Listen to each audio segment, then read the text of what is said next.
আসসালামু আলাইকুম, কেমন আছেন আপনারা? আশা করি আল্লাহর রহমতে ভালো আছেন। যদি চ্যানেলটি ভালো লাগে অবশ্যই চ্যানেলটি সাবস্ক্রাইব করে আমার পাশে থাকবেন। তো প্রতিদিনের মতো আজকে স্মার্ট এক আপুকে আমার চ্যানেলে হাজির করছি। তো মিডিয়াতে শখ করে আসে না, পিছনে ব্যাকগ্রাউন্ড কিছু না কিছু থাকে। এই আপু কিসের জন্য মিডিয়া আসে সেটা আপনাদের ক্লিয়ার করবো। আসসালামু আলাইকুম আপু। ওয়ালাইকুম আসসালাম ভাইয়া। ভালো আছেন? হ্যাঁ ভাইয়া, ভালো আছি আপনাদের দোয়ায়। কি নাম আপনার? আমার নাম ভাইয়া সঞ্জিতা। সঞ্জিতা আপু, মিডিয়ায় কি কারণে আসেন? মিডিয়া আইসি ভাইয়া, বাবা মা নাই, স্বামীকে তালাক দিয়ে দিচ্ছে, হঠাৎ স্বামী কাছে আপনাকে মানুষ তালাক আছে। দিয়েছে, তালাক হ্যাঁ, দেওয়ার কারণ কি? তালাক দেওয়ার কারণ কি, নেশাপান করতো, মারধর করতো, এর জন্য সহ্য করতে পারিনি। হঠাৎ আমার কাছে রইলাম, কষ্টই কইরা সহ্যই কইরা স্বামীর কাছে এসে সেই একটুখানি সুখের জন্য আইছিলাম, তাও কষ্ট।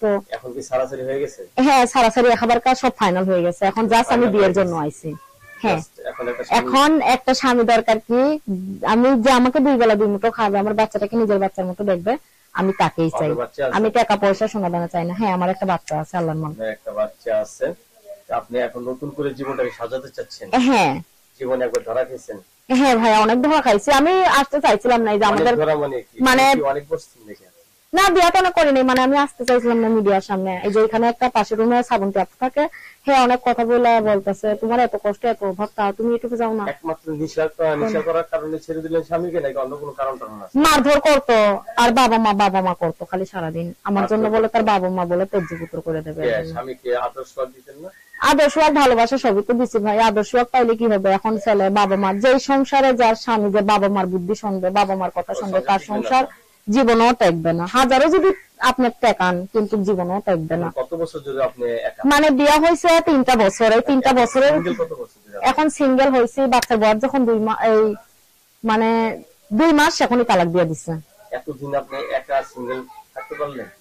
এখন কি করবো, বাচ্চার মুখের দিক দিকে কাটায় দিছে। এই যখন বাচ্চাটা এখন বড় হয়েছে বলে এখন মিডিয়ার সামনে এলাম। আর সেখান তো ছোট কালে কেউ বিয়াও করতো না। একা থাকতে কষ্ট হয় বলে জন্য আমি একটা সঙ্গে সামনে শীত আসতে আসতে আইলে কি হবে ভাই, এই যে এখন শীতের আগে আগে দেখি একটা পায়ে যদি যাই তাহলে তো হইলেই সবকিছু। আর যদি না পাই, হ্যাঁ ভাইয়া, শীতকালে একটা কম্বল। আমি সেলাই মেশিনের কাজ জানি। হাতের রান্না কি রকম? হাতের রান্না অনেক, খুব টেস্টি খাবার, যে একবার খায় সে ভুলতে পারে না। গরুর মাংস কোন জিনিস না দিলে গরুর মাংস খাওয়া যাবে না? কোন জিনিস না দিলে খাওয়া যাবে না? মানে আদা রসুন, মশলা না, আমি আদা রসুন ছাড়াই গরুর মাংস রান্নবো। আদা রসুন ছাড়া এটা কি আর হয় ভাইয়া? আপনি খেতে পারবেন? আমি তরকারিতে লবণ দিব না, দেখি আপনি মাংসটা খেতে পারেন কিনা। ও, নুন ছাড়া? নুন তো আছেই ভাই, কিন্তু আদা রসুন না দিলে তো মাংসের কোনো কিছু। আদা রসুন ছাড়া কিন্তু খাওয়া যাবে কি জানি ভাই, আমরা তো কখনো খাই নাই এর জন্য। লেখাপড়া করছেন? না ভাইয়া, হঠাৎ আমার কাছে মানুষ হয়েছে, কেন লেখাপড়া করবো? জীবনে কেউ আই লাভ ইউ বলছে? বলছে তো এর আগে স্বামীতেই বলছে, আর কে বলবে? অন্য ছেলেরা আই লাভ ইউ বলেন? নাই, যখন জীবনের প্রথম যদি শুনতে পারি, যদি ভাগ্য থাকে। সবাই ভালো ছিল, স্বামী নিয়ে না স্বামী ছাড়া? এখন মোটামুটি স্বামী ছাড়াই ভালো আছে। স্বামী ছাড়াই ভালো আছে। স্বামী সারাদিন কাজ করে বাসায় আসলে একটা স্ত্রীর কি দায়িত্ব? তাকে ভাত ছানুন আগিয়ে দেওয়া, মানে কাপড় চোপড় আগিয়ে দেওয়া, তাকে অনেক মানে অনেক আর কি যত্ন করা। পকেটের টাকা কত টাকা আনছে এটা দেখা?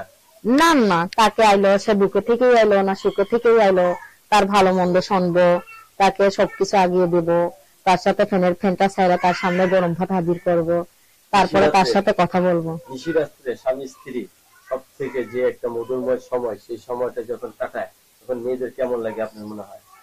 মেয়েদের কেমন লাগবে, ভালোই লাগে। মেয়েদের খুব এনজয় মনে হয়, স্বামী সোহাগ পাইতেছে, স্বামীর ভালোবাসা পাইতেছে, স্বামী কাছে আছে, অনেক মানে জীবনটাই অনেক অন্যরকম হয়।